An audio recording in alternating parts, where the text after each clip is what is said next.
નમસ્કાર દર્શક મિત્રો, નયા ભારત ન્યૂઝમાં તમારું હાર્દિક સ્વાગત છે। હું છું મંસૂરી શેરબાનુ। ડભોઈ તાલુકામાં તળાવમાં એક વ્યક્તિ ડૂબી જવાની ઘટના। તાલુકાના આવેલા સેગુવાડા અને દિવાળીપુરા વચ્ચે આવેલા તળાવનો બનાવ। સ્નાન કરવા ગયેલા વ્યક્તિનું ડૂબી જવા મોત। 2 કલાકની ભારે જહેમત બાદ વડોદરા ફાઇટર ટીમની મૃતદેહો શોધવામાં મળી સફળતા। તળાવમાં ડૂબી ગયેલા રાવજીભાઈ મગનભાઈ રાઠોડ ઉંમર 45 વર્ષ સંબંધીને ત્યાં રહેવા આવ્યા હતા। પોલીસે અકસ્માતે મોતનો ગુનો દાખલ કરી આગળની કાર્યવાહી હાથ ધરી હતી।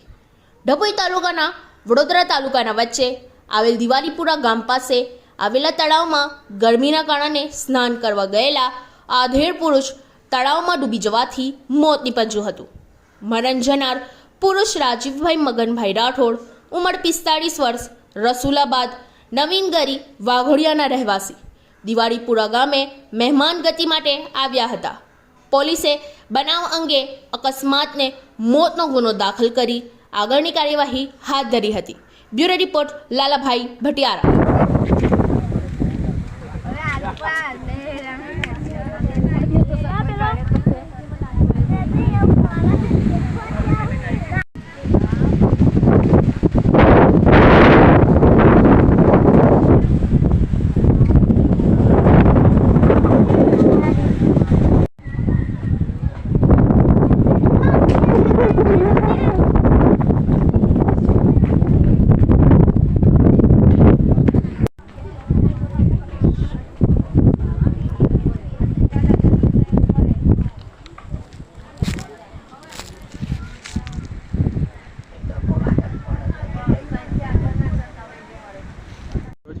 દિવાળીપુરા ગામે એક વ્યક્તિનું મોત છે। તળાવમાં ERC દક્ષિણ ટીમ આવીને તળાવમાં 2 કલાકની શોધખોળ બાદ એક માણસનું બોડી મળેલ છે। કયા ગામના હતા?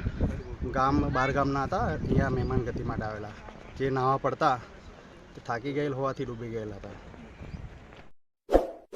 इस वीडियो को लाइक करें, हमारे चैनल को सब्सक्राइब कर बेल आइकन जरूर प्रेस करें